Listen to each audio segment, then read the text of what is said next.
Welcome back after the break. और अब stories के सेगमेंट के बाद हम बात करेंगे अब ज़रात के हवाले से, क्योंकि कल एक बिल अहम पास हुआ है जिसमें बहुत से टैक्सेस के हवाले से बात की गई है। और अब दूसरी जानिब अगर हम देखें तो IMF का डेलीगेशन भी इस वक्त पाकिस्तान में मौजूद है और ये स्पेकुलेशन थी कि शायद IMF के डेलीगेशन के आने के बाद जो है मिनी बजट भी आएगा और साथ ही साथ टैक्स भी लगा दिया जाएगा। तो पंजाब ज़रई तरमीमी बिल 2024 में ज़रात और लाइफ स्टॉक पर टैक्स आयद करने और इनकम टैक्स छूट खत्म करने की ये तजवीज़ दी गई है और ना दहिंदा अफराद के लिए मुख्तलिफ जुर्माने भी मुतय्यन किए गए हैं। बिल को 2 माह के लिए स्टैंडिंग कमेटी के हवाले किया गया है, जिसके बाद तजवीज़ पर गौर के लिए उसे फिर ऐवान में पेश किया जाएगा। जबकि ये बिल किसानों और ज़रूरी मईशत पर क्या असर डालेगा, इस मुतल्लिक आज हम बात करेंगे इस सेगमेंट में। बिल्कुल ऐसी है और ये एक बड़ा ऐसा मसला है जो कि डिस्कस होना चाहिए, ना सिर्फ हमारी आम रूटीन में बल्कि नेशनल लेवल पे भी इसको डिस्कस होना चाहिए, क्योंकि ज़रात जो शोबा है इसमें पाकिस्तान एक ज़रई मुल्क है। हाँ, रीढ़ की हड्डी की ऐसे बैकबोन है हमारी इकोनॉमी। हमेशा से हम कहते हैं, ये जो जुमला आपने कहा ना, ये हम सुनते भी हैं, कहते भी हैं, लेकिन क्या ज़रात को हमने अपनी रीढ़ की हड्डी बनने दिया? That is a big question. ज़रात हमारी बैकबोन होनी चाहिए थी, लेकिन हम तो कभी कभार सुनते हैं कि हम गंदम कहाँ से एक्सपोर्ट कर रहे हैं, शुगर कहाँ से एक्सपोर्ट कर रहे हैं, तमाम तर चीज़ें। इसी तरह हमारी अगर सब्जियों की बात की जाए तो वो किसी और मुल्क से आ रही होती हैं। तो मसला यही है कि ज़रात में हमें रिफॉर्म्स की ज़रूरत थी। इस चीज़ की ज़रूरत नहीं थी कि हम उन पे एक्स्ट्रा टैक्स लगा दें। इस वक्त पाकिस्तान में एक ही चीज़ तो गरीब को मुयस्सर है, वो यही है ज़रात से जो चीज़ें बनती हैं, चाहे आप उनमें सब्जियां कह लें या फिर गंदम कह लें, इस तरह की चीज़ें ही पाकिस्तान में आजकल औने पौने दामों में आपको मिल सकती हैं। टैक्स लग जाएगा तो फिर किसान कहाँ जाएगा? Exactly, मतलब आप मॉडर्न मेथड मुतारिफ कराने के बजाय, गवर्नमेंट की सपोर्ट होने के बजाय गवर्नमेंट उन पर उल्टा टैक्स लगा रही है। और ये मेरा ख्याल है कि आपने देखा होगा कि जब भी गवर्नमेंट किसी चीज़ पे टैक्स लगाती है तो उसके बाद वो इम्प्लीमेंटेशन की तरफ जुई जाते हैं ना, तो अवाम का कुछ नहीं सोचते। लेट्स सपोज अगर गवर्नमेंट किसी 100 रुपए की चीज़ पे 5 रुपए का टैक्स लगाएगी तो वो मुझे और आपको फिर 200 या 250 की मिलेगी। ऐसे ही है, ये एक बहुत बड़ा इश्यू होता है। आपने देखा होगा बहुत सारी ऐसी चीज़ें हैं जो कि मार्केट में प्रिवेल, जब उन पे टैक्स लगता है तो वो फिर डबल दामों में पाकिस्तान की इस मार्केट में बिकती हैं। ऐसा ही है। और अब इससे किसान को किस हद तक नुकसान होगा और क्या गरीब और जो छोटा किसान है, जो बड़ा किसान है, जो काश्त करता है, उस पर इसके क्या इफेक्ट्स होंगे? हमारे साथ गेस्ट भी मौजूद हैं, उनसे बात करते हैं। किसान बोर्ड पाकिस्तान सरदार जफर साहब ने हमें ज्वाइन किया। Thank you so much, welcome to सुबह की सोच।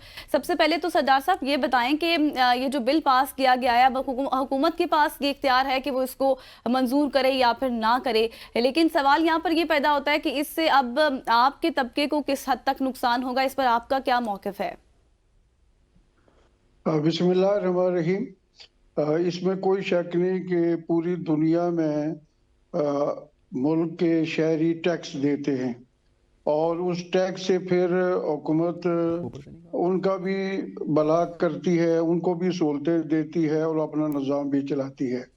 लेकिन पाकिस्तान में आप देखते हैं कि टैक्स का 2 सिस्टम होते हैं, एक डायरेक्ट टैक्स है, एक इनडायरेक्ट टैक्स है। इनडायरेक्ट टैक्स इतना है कि आप जिस रोड पे चढ़ेंगे वहाँ टैक्स देंगे, जिस अस्पताल में गाड़ी खड़ी करेंगे वहाँ टैक्स देंगे, और बिजली के बिलों में टैक्स है, सुई गैस में टैक्स है, चारों तरफ टैक्स है। तो मैं समझता हूँ कि इस टैक्स के बाद जो किसान हैं, मैं समझता हूँ कि ये बड़ा लो पेड प्रोफेशन है और देहातों में बेचारे फसल उगाते हैं जिससे हम लोग शहरों में बैठ के खाना भी खाते हैं और पूरी अपनी ज़रूरियात पूरी करते हैं। तो मैं समझता हूँ कि उनको टैक्स लगाने से पहले गवर्नमेंट को ये सोचना चाहिए कि उनके टैक्स से अगर आप 8 लाख रुपया पेंशन लेने वाले जज को फ्री बिजली देंगे, फ्री उसको सुई गैस देंगे, उसको ड्राइवर और उसको सारी बॉडीगार्ड देंगे, इसी तरह जर्नलों और ब्यूरोक्रेटों का आप एक तहसील में जो एसी है उसको भी करोड़ों रुपए की गाड़ी मिली हुई है। तो मैं समझता हूँ कि ये इंतहाई जुल्म है कि आप अपने आवाम से टैक्स लेकर अपने अल्लू तल्लू में खर्च करें, अपने आयशू में खर्च करें। चंद लाख की गाड़ी में सफर करने के बजाय करोड़ों की गाड़ियां ये लेते हैं। तो मैं समझता हूँ कि ये बहुत जुल्म है कि आप गरीबों के मुंह से नवाला छीन कर इन लोगों को पे करते हैं। यानी अक़वाम मुत्तहिदा की एक रिसर्च है, उन्होंने कहा कि पाकिस्तान में 17 अरब डॉलर के करीब इन मुफ्त खोरों को यानी गवर्नमेंट अय्याशियां फराम करती है। इमरात याफ्ता तबके को फ्री सहूलत, यानी मैं समझने से कासिर हूँ। हमारी हुकूमत एमको की है, पागलों की है कि एक 8 लाख पेंशन लेने वाले को आप क्यों बिजली फ्री देते हैं, क्यों गैस फ्री देते हैं, क्यों पेट्रोल फ्री देते हैं। इस हवाले से मैं समझता हूँ कि काश्तकारों पे ये टैक्स बिल्कुल ऐसी है। सरदार लगाना साहब हमारे साथ रहिएगा। उमर दराज गोंदल साहब भी हमारे साथ मौजूद हैं, ब्यूरो चीफ हैं लाहौर से। उमर साहब, आपको खुशामदीद कहते हैं, thank you so much for joining us. Sir, normally हम कहते हैं कि जो ज़रई शोबा है ये हमारा बैकबोन समझा जाता है, लेकिन हमें कहीं ना कहीं पे अपने ज़रई शोबे को भी फ्लरिश करने की ज़रूरत है। अनफॉर्चुनेटली फ्लरिश तो अलग बात है, हम उसके ऊपर अब टैक्सेस लगाने जा रहे हैं। ये मामला असल में है क्या? जो सरदार साहब बात कर रहे थे वो बिल्कुल दुरुस्त है। एक तासुर पंजाब में या पाकिस्तान के अंदर ये है कि जो किसान है वो टैक्स नहीं देता, ऐसा है नहीं है। क्योंकि मैं खुद एक काश्तकार घराने से हूँ, आप उनसे पूछिएगा कि क्या हम मालिया अदा नहीं करते, क्या उसकी पहले से उसमें इजाफा नहीं कर दिया गया।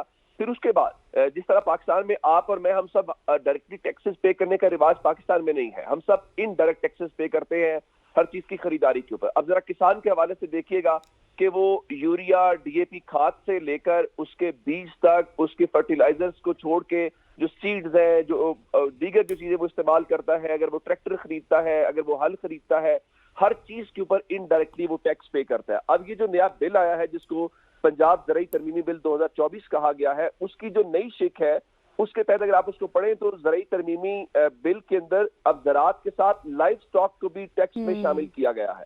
अब उसके अलावा जो नई चीज है वो ये है कि ज्यादा आमदन वाले जो अशखास है उनके ऊपर सुपर टैक्स लागू किया जाएगा।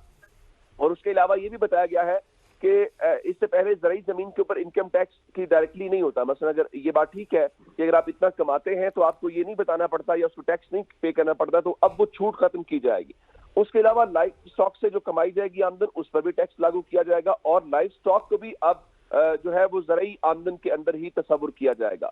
तो अब इसका मतलब ये हुआ कि आप ऑलरेडी क्या कर रहे हैं। इस वक्त पंजाब के अंदर क्या सूरत हाल है? पंजाब में प्रॉब्लम ये है कि लोगों ने गंदम तो लगाई, और गंदम जब लगा ली, जब बेचने की बारी आई तो हुकूमत ने हाथ खड़े कर दिए। उनका देखिए जी हमारे पास तो सर्कुलर डेट ही बहुत ज्यादा है और आइंदा जो है हुकूमत गंदम नहीं खरीदा करेगी, हम इसको मार्केट पे छोड़ देंगे। बिल्कुल ठीक है।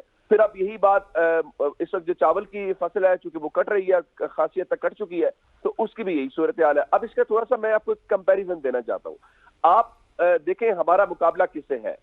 एक तो आप ये भी देखिए, ज़हन में रखिएगा कि जिस तरीके से क्या आप ये जो ये है मिलों वाले, कपड़ा बुनने वाली जो मिलें हैं, कि क्या उनको आप वो छूट नहीं देते।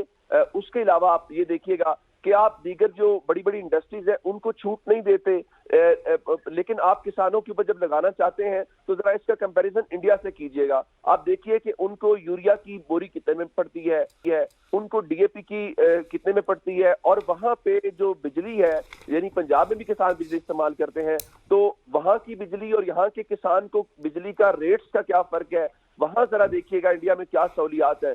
जब ये सूरत हाल होगी, और आप ये भी जानते हैं कि एक बड़ा तबका आपका ज़राअत से जुड़ा हुआ है, उसमें अगर आपने तरक्की करनी है तो आपके एक्सपोर्ट्स को लेके, यानी आप हलाल गोश्त से लेकर आप हर बार जो गंदम की सूरत में वो मंगवाते हैं गंदम, कभी यूक्रेन से, कभी रशिया से, कभी कहीं और से, तो आप क्या करेंगे? आप अपने किसान को बजाय इसके कि आप अपने नेशनल एक्सचेकर से पैसा निकालें और डॉलर्स की सूरत में आप दूसरे मुल्कों को अदा करें, भाई वो छूट दे अपने लोगों को, वो गंदम पैदा करे, वो चावल पैदा करे, वो दीगर जो आप टमाटर और प्याज तक बाहर से मंगवाने पड़ते हैं उन चीजों में ना पड़े। लेकिन वजह क्या है?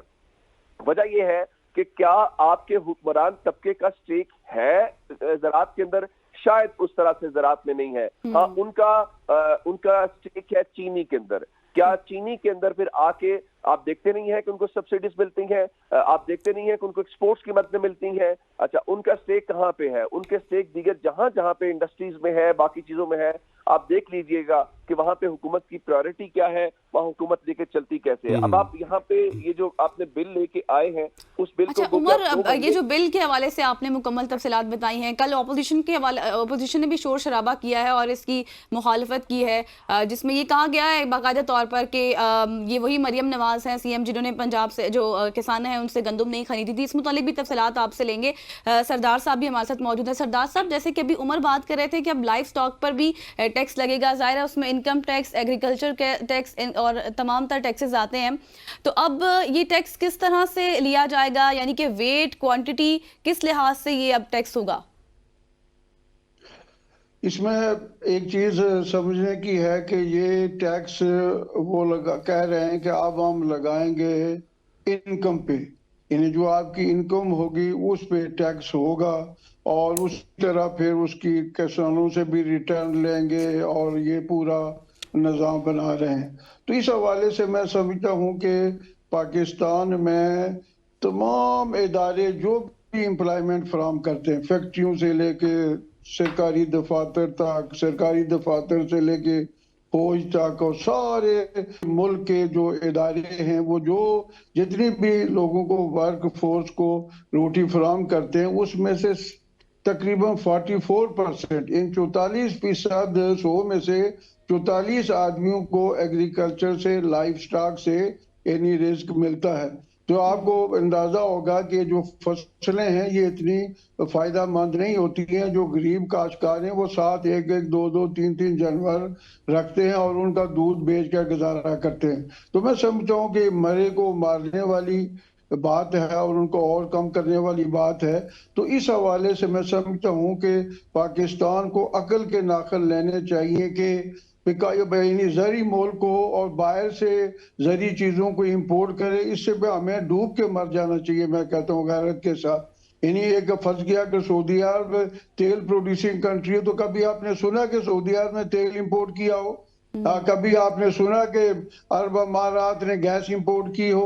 ये समझो कि जरी मुल्क है और ज़राअत की चीजें इंपोर्ट करती हैं, तो ये हुकूमत की सरी नाकामी है। तो इस हवाले से मैं समझता हूँ कि हमारा दुनिया में कंपटीटर इंडिया है, चावल है, चीनी है, सारी चीजें बाहर हम अगर भेज सकते हैं, तो जो इंडिया के फार्मर को, जो मेरे भाई ने पहले भी कहा है कि इंडिया के फार्मर को जो सहूलतें उनकी गवर्नमेंट देती है, अगर पाकिस्तान के फार्मर को वो सहूलतें नहीं देंगी तो हम इंटरनेशनल मार्केट में अपनी चीजें एक्सपोर्ट नहीं कर सकेंगे। अच्छा सरदार साहब, जैसे आपने एक बात की है कि ये 45% वर्क फोर्स को रोजगार मिलता है, आई थिंक सो 21% जीडीपी को भी ये कंट्रीब्यूट करता है। तो फिर इस लिहाज से अगर देखा जाए तो फिर ये तो बहुत बड़ा नुकसान नहीं है? वही मैं अर्ज करता हूँ ना कि इस हवाले से हमें ये सोचना चाहिए कि हमें इस काबिल करें अपने किसानों को कि आप बाहर से कर्जा लेकर, यानी हमेशा कर्जा लेके मुल्क चलेगा? मैं समझता हूँ कर्जा लेकर नहीं, एक्सपोर्ट करने से मुल्क चलते हैं और बचते हैं। तो हमें देखना चाहिए हम क्या एक्सपोर्ट कर सकते हैं। हमको और चीज, गाड़ियां एक्सपोर्ट नहीं कर सकते, जहाज एक्सपोर्ट नहीं कर सकते। अगर एक्सपोर्ट कर सकते तो हम अपनी जरी कमोडिटी, फसलें ठीक हो गया सरदार साहब। उमर साहब से एक सवाल करना है। उमर साहब, मुझे ये बताइएगा कि एक किसान को हम क्या फैसिलिटीज देते हैं, क्या उनको हम प्रोवाइड करते हैं? क्योंकि हमने दूसरी तरफ देखा है तो हर बंदा अपनी जमीन बेच रहा है और वो हाउसिंग सोसाइटीज बन रही हैं, वहां पे तो उनको ज्यादा फायदा है इंस्टेड कि वो काश्तकारी करें और उसके ऊपर टैक्स भी दें, और फिर आपको पता है कि जो मुआवजा है वो भी किसानों को बहुत कम मिलता है। नहीं, उसमें किसानों से ज्यादा जाहिर है, जब आप देखेंगे कि आप उसमें से खर्चा भी निकाल नहीं पाते, फिर आपको एक अच्छी अमाउंट मिल जाए, उसकी बुनियाद पे आपके बच्चे बाहर सेटल हो जाएं या पढ़ने चले जाएं या कोई और आप कारोबार करें, तो वो तो होता है, वो गवर्नमेंट की नालायकी है। जब आप एग्रीकल्चर लैंड को उस तरह की सोसाइटीज में या कमर्शियल यूज के लिए इस्तेमाल करेंगे तो फिर क्या होगा? फिर वही होगा जिस वक्त हम लाहौर में इस वक्त सूरत हाल का सामना कर रहे हैं, जिसका मुल्तान में, जिसका दीगर शहरों के अंदर है। ये गवर्नमेंट की नालायकी है कि हम सिर्फ डंग टपाओ पॉलिसी अख्तियार करते हैं। हमारे पास, हमने एक अनप्लान्ड किस्म की अर्बनाइजेशन लाहौर में, दीगर शहरों में देखी है, जिसकी बुनियाद के ऊपर लोग शहरों में आके बसना शुरू हो गए। वो इतनी बड़ी तादाद में आए कि आपने एग्रीकल्चर लैंड जो थी, जिस तरह लाहौर का मास्टर प्लान है, उसका बेड़ा गर्क किया। अब हम सांस भी नहीं ले पाते। असल आज हमारा जो मुद्दा है वो किसान है। किसानों को आप जब तक वो तमाम चीजें नहीं देंगे, इनकरेज नहीं करेंगे कि भाई देखें आप फसल काश्त करें, उगाएं, और जब फसल लगाएंगे तो उस फसल की बुनियाद पे आपको प्रॉफिट मिलेगा। मैं बार बार कह रहा था कि हमने इसको इस तरह से देखना है कि आप दीगर मुल्कों को डॉलर्स की मद में, और वो उस वक्त जब आप डॉलर, एक डॉलर को तरस रहे हो, आप दूसरे मुल्कों को अदा करना चाहते हैं, आप वही अपने किसानों को मुख्तलिफ सूरतों में दें, उनको अच्छा बीज दें, उनको अच्छे पेस्टिसाइड्स दें, उनको अच्छी जो है वो खादें दें। और वो तो बेचारे खाद जो है वो लेने के लिए लाइनों में लगते हैं, असिस्टेंट कमिश्नर की रहमो करम पे होते हैं कि कब ट्रक लगेगा। हमने बहुत बुरा हाल देखा है। तो देखिए, ये आपका वो तबका है या आपका वो एक पोर्शन है सोसाइटी का जो आपको खिलाता है और आपको खिला सकता है, आप खुद कफील हो सकते हैं।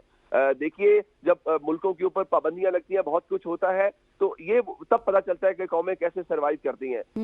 अफसोस की बात यह है कि हमारे पास कोई लॉन्ग टर्म प्लानिंग नहीं होती। हम सूरत हाल को देखते हैं, हम कोई भी जो एक्शन होता है हम उसका सिर्फ रिएक्शन देते हैं। हमारे यहाँ उससे पहले कोई किसी किस्म की चीज नहीं होती। हाँ, इकदामात नहीं किए जाते और फिर एक्शन जब होता है उसी टाइम रिएक्शन भी आता है। हालांकि ये चीजें पहले रिजॉल्व हो जानी चाहिए। अब किसान तबका जिसके हवाले से हम पहले भी बात कर रहे थे कि उनको मॉडर्न फैसिलिटीज देने के बजाय उन पर टैक्स लगाकर उनको मजीद पिसता दिया जाता है।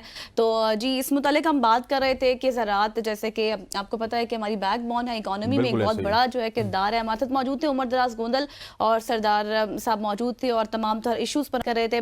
बहुत शुक्रिया आप दोनों का। यहाँ पर वक्त हुआ एक ब्रेक का, साथ रहिएगा।